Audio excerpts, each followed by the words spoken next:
آپ صلی اللہ علیہ وسلم نے فرمایا کہ جو شخص اللہ کی راہ میں جہاد کے لیے نکلا، اللہ اس کا ضامن ہو گیا۔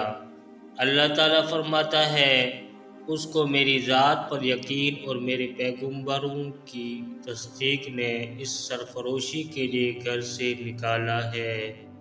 میں اس بات کا ضامن ہوں کہ یا تو اس کو واپس کر دوں ثواب اور مال غنیمت کے ساتھ، یا شہید ہونے کے بعد جنت میں داخل کر دوں۔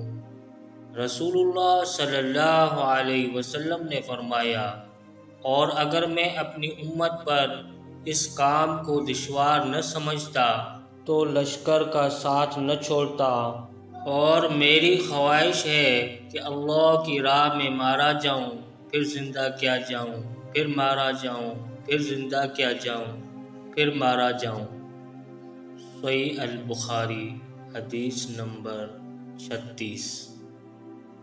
رسول اللہ صلی اللہ علیہ وسلم نے فرمایا، وہ وقت قریب ہے جب مسلمان کا سب سے عمدہ مال اس کی بکریاں ہوں گی، جن کے پیچھے وہ پہاڑوں کی چوٹیوں اور برساتی وادیوں میں اپنے دین کو بچانے کے لیے بھاگ جائے گا۔ صحیح البخاری حدیث نمبر 19۔